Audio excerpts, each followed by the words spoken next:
श्री स्वामी समर्थ जय जय स्वामी समर्थ स्वामींचं नाव घेऊन मी आजच्या ह्या नवीन व्हिडिओला सुरुवात करते।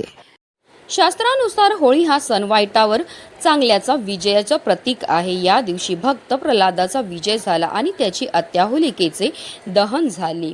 येत्या 2 मार्च म्हणजे सोमवारी आली आहे होळी। दरवर्षी हुताशनी पौर्णिमेला होळी साजरी केली जाते। या हुताशनी पौर्णिमेचा प्रारंभ हा 2 मार्चला सायंकाळी 5:55 होणार असून दुसऱ्या दिवशी म्हणजे 3 मार्चला सायंकाळी 5:07 समाप्त होणार आहे आणि म्हणूनच होलिका दहन हे 2 मार्चला केले जाणार आहे। शास्त्रानुसार प्रदोषाच्या वेळी ज्या दिवशी पौर्णिमा येते त्या दिवशी होलिकेचे दहन करावे। पौराणिक कथेनुसार प्रल्हाद हा भगवान विष्णूचा परम भक्त होता। त्याचे वडील हिरण्यकश्यप यांनी प्रल्हादाला मारण्यासाठी आपली बहीण होलिकेला आदेश दिला की तिने प्रल्हादाला मांडीवर घेऊन अग्नीत बसावे, कारण होलिकेला असा वरदान मिळाला होता की ती अग्नीत जळणार नाही। परंतु भगवान विष्णूच्या कृपेने प्रल्हाद सुरक्षित राहिला आणि होलिका अग्नीत भस्म झाली। तेव्हापासून होलिका दहनाचा सण साजरा केला जातो। या दिवशी होलिका दहनाच्या अग्नीला अनन्यसाधारण महत्त्व असतं। शास्त्रानुसार या अग्नीत काही विशिष्ट गोष्टी अर्पण केल्याने आपल्या जीवनातील अनेक समस्या भस्म होऊ शकतात। वास्तुशास्त्रानुसार आपल्या जगण्यावर आपल्या आजूबाजूच्या वस्तू, रंगांचा, दिशांचा प्रभाव होत असतो। घरात सदैव सकारात्मक वातावरण राहण्यासाठी वास्तुशास्त्रात काही खास उपाय दिले आहेत आणि म्हणूनच आज होळी पौर्णिमेच्या दिवशी तुम्ही काही नाही केलं तरीही चालेल, पण संध्याकाळी कापूर सोबत जाळा या 3 वस्तू जाळल्यामुळे आपल्या घरामध्ये असणारी जेवढी पण भांडणं आहेत, वास्तुदोष, पितृदोष, नजरबाधा, शत्रुपीडा तर नष्ट होणारच, पण आपलं 7 पिढ्यांचं दारिद्र्य नष्ट होऊन आपल्या घराची, मुलांची, पतीची भरभरून अशी प्रगती होणार आहे। तर त्या कोणत्या वस्तू जाळायच्यात, कोणत्या वेळेत जाळायच्यात त्याबद्दल सविस्तर आणि महत्त्वाची अशी माहिती मी तुम्हाला या व्हिडिओमध्ये देणार आहे। तर व्हिडिओ पूर्ण पहा आणि जर तुम्ही माझ्या चॅनलवर नवीन असतील तर चॅनलला सबस्क्राइब करा आणि शेजारी बेल आयकॉन सुद्धा प्रेस करा, जेणेकरून तुम्हाला माझ्या नवनवीन व्हिडिओचं नोटिफिकेशन हे मिळत राहील।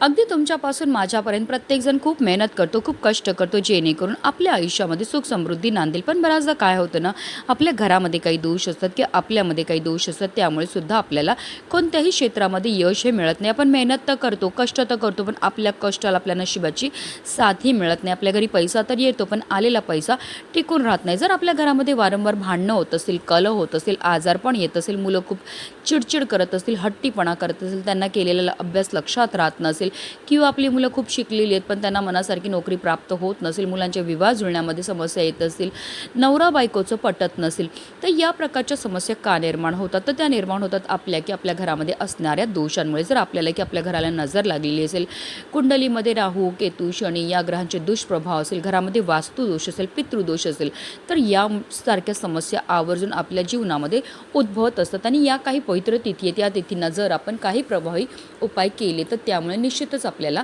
या सर्व दोषांपासून मुक्तता मिळण्यामध्ये मदतही मिळत असते। आता हा उपाय आपल्याला कधी करायचा? तर हा उपाय आपल्याला आज संध्याकाळी 6 वाजल्यापासून 7:30ची जी वेळ असते ती माता लक्ष्मीची आगमनाची वेळ असते आणि त्या वेळेमध्ये जर आपण काही प्रभावी उपाय केले तर त्यामुळे माता लक्ष्मी आपल्यावर प्रसन्न होते आणि तिचं अखंड आगमन आपल्या घरामध्ये होत असतं। पण आता काही कारणास्तव जर तुम्हाला या वेळेमध्ये हा उपाय करणं शक्य नाही झालं तर अगदी रात्री 12 वाजेपर्यंत सुद्धा तुम्ही हा उपाय जो आहे तो करू शकता। हा उपाय सुरू करायच्या अगोदर सर्वप्रथम आपल्याला देवघरामध्ये दिवा हा प्रज्वलित करून घ्यायचा आहे, कारण कोणतीही सेवा किंवा कोणताही उपाय जर आपण अग्नीच्या साक्षीने केला तर त्यामध्ये आपल्याला निश्चितच सफलताही प्राप्त होत असते। त्यानंतर आपल्याला विधिवत देवपूजाही करून घ्यायची। तुळशी मातेच्या इथे सुद्धा आपल्याला दिवा हा लावून घ्यायचा। त्यानंतर आपल्या घराचे सर्व दरवाजे आणि खिडकी आपल्याला खोलायचे, कारण आपल्या घरामध्ये असणारी जेवढी पण नकारात्मकता, इडापिडा आहेत, दोष आहेत, अलक्ष्मी येतील आपल्याला घरातनं बाहेर काढून टाकायचा। हा संपूर्ण उपाय जो आहे तो आपण देवघरासमोर बसून करणार आहे। हा उपाय करण्याकरता आपल्याला एक मातीची पंतीही घ्यायची आहे, कारण मातीच्या पंतीमध्ये सकारात्मक अशा लहरी असतात। त्या मातीच्या पंतीमध्ये आपल्याला एक शेणाची गौरीही ठेवायची। होळी पौर्णिमेच्या दिवशी शेणाच्या गौरीला अनन्यसाधारण असं महत्त्व आहे। शेणामध्ये साक्षात माता लक्ष्मी निवास करते आणि घरामध्ये शेण जाळल्यामुळे आपल्या घरामध्ये असणारी जेवढी पण नकारात्मकता, इडापिडा, दोष आहेत, अलक्ष्मी ती घरातनं काढता पाय करून निघून जाते।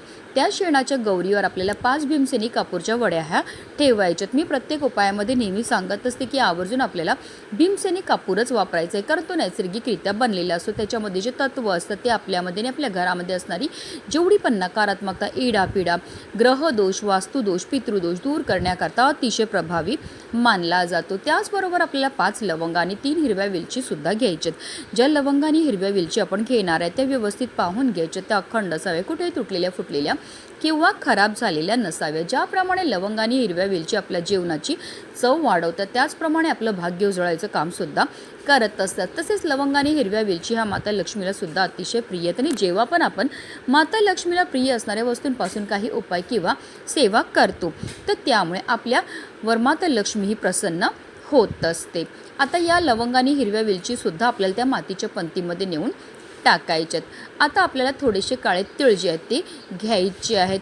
तिळांची उत्पत्ती ही श्री विष्णूंच्या घामापासून झाली होती। तसेच काळे तिळ हे आपल्या पितरांना सुद्धा समर्पित आहेत आणि जेव्हा पण आपण काळ्या तिळांपासून काही उपाय किंवा सेवा करतो तर त्यामुळे आपल्या जीवनामध्ये असणारा प्रखरातला प्रखर पितृदोष, ग्रहदोष, शत्रुपीडा, दारिद्र्य दूर होण्यामध्ये मदतही मिळत असते, कारण तिळांना दारिद्र्यनाशक असं सुद्धा म्हटलं जातं। त्याचबरोबर आपल्याला थोडीशी पिवळी मोहरीसुद्धा घ्यायची। पिवळी मोहरीसुद्धा आपल्यामध्ये असणारी जेवढी पण नकारात्मकता, इडापिडा, दोष आहेत ते दूर करण्याकरता अतिशय प्रभावी मानली जाते। त्याचबरोबर आपल्याला 11 काळे उडीदसुद्धा घ्यायचे। जे उडीद आपण घेणार आहेत ते अखंड असावे, कुठेही तुटलेले फुटलेले किंवा खराब झालेले नसावे। काळे उडीदसुद्धा आपल्यामध्ये असणारी जेवढी पण नकारात्मकता आहे ते दूर करण्याकरता अतिशय प्रभावी मानले जातात आणि होळी पौर्णिमेच्या दिवशी काळ्या उडदांना सुद्धा अनन्यसाधारण असं महत्त्व आहे। तर या 3 वस्तू आपल्या उजव्या हातामध्ये घ्यायच्यात आणि आपल्या घरामध्ये जेवढे पण सदस्य असतील त्या प्रत्येक सदस्याच्या डोक्यापासून पायापर्यंत आपल्याला 7 वेळा हे काळे तिळ जे आहेत ते उतरवून घ्यायचेत आणि हे काळे तिळ तसेच उडीद आणि पिवळी मोहरी या तिन्ही वस्तू ज्या आहेत त्या आपल्याला त्या मातीच्या पंतीमध्ये नेऊन टाकायच्यात। आता देवघरामध्ये प्रज्वलित असलेल्या दिव्याच्या मदतीने आपल्याला या मातीच्या पंतीमध्ये असणारा जो कापूर आहे तो प्रज्वलित करायचा आहे। कापूर प्रज्वलित झाला का तिथेच आपल्याला देवघरामध्ये आसन घेऊन बसायचं आहे आणि या मातीच्या पंतीमध्ये थोडं थोडं करून आपल्याला तूप टाकायचं आहे आणि आपल्याला 11 वेळा महामृत्युंजय मंत्राचा जप हा करायचा। तर तुम्हाला महामृत्युंजय जपाचं पठण करणं शक्य नसेल तर तुम्ही यूट्यूबला लावून द्या, तुम्ही श्रवण केलं तरीही चालणार आहे।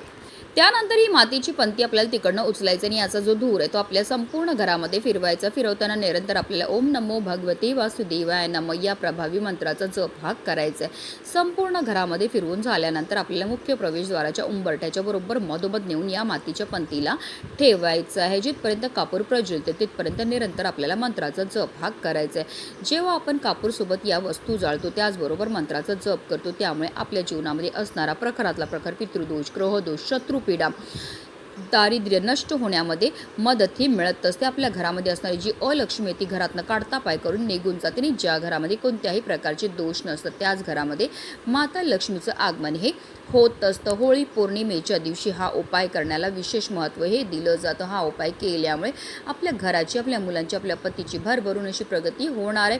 म्हणूनच व्हिडिओ जास्तीत जास्त लोकांपर्यंत शेअर करा। श्री स्वामी समर्थ।